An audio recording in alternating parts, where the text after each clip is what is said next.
নমস্কাৰ সাধাৰণ জ্ঞানৰ প্ৰশ্ন উত্তৰৰ শিতানৰ অন্য এটা ভিডিঅ'লৈ সকলোকে স্বাগতম জনাইছো। এই ভিডিঅ'টি যিকোনো অসম চৰকাৰী চাকৰি বাছনি পৰীক্ষাৰ বাবে সুবিধা হোৱাকৈ সাজি উলিওৱা হৈছে। এই ভিডিঅ'টিৰ আজি প্ৰথম প্ৰশ্নটি হৈছে নিম্নলিখিত কোনগৰাকী এক মল্লযোদ্ধা? Option A Baichung Bhutia, option B Lovlina Borgohain, option C Sushil Kumar আৰু অপশ্যন ডি কৰ্ণাম মাল্লেশ্বৰী। ইয়াৰ শুদ্ধ উত্তৰটি হৈছে সুশীল কুমাৰ। দ্বিতীয় প্ৰশ্নটি হৈছে নিম্নলিখিত কোন স্থানত IPL মেচসমূহ অনুষ্ঠিত নহয়? Option A Mumbai, option B Dharamshala, option C Patna আৰু অপশ্যন ডি হায়দৰাবাদ। শুদ্ধ উত্তৰটি হৈছে অপশ্যন চি পাটনা।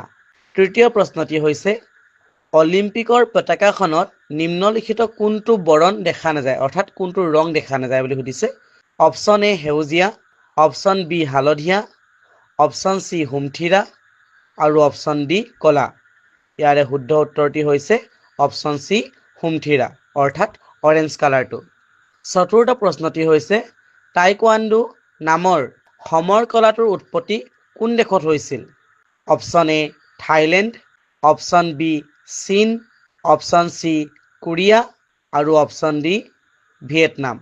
ইয়াৰ শুদ্ধ উত্তৰটি হৈছে কোৰিয়া। পঞ্চম তথা এই ভিডিঅ'টিৰ শেষৰ প্ৰশ্নটি হৈছে বিশ্বকাপ ফুটবল খেলত ব্ৰাজিলে কিমানবাৰ জয়লাভ কৰিছে? অপশ্যন এ 3 বাৰ, অপশ্যন বি 5 বাৰ, অপশ্যন চি 4 বাৰ আৰু অপশ্যন ডি 7 বাৰ। ইয়াৰ শুদ্ধ উত্তৰটি হৈছে অপশ্যন বি 5 বাৰ। আজিৰ এই ভিডিঅ'টিত ইমানেই প্ৰশ্ন উত্তৰৰ শিতান আগবঢ়ালোঁ। আপোনালোকে ভাল লাগিলে পেজটো ফ'ল' কৰিব যিসকল নতুন হয়, আৰু লাইক কমেণ্ট শ্বেয়াৰ কৰি মোক আগুৱাই যোৱাত সহায় কৰিব। ধন্যবাদ। জয় আই অসম।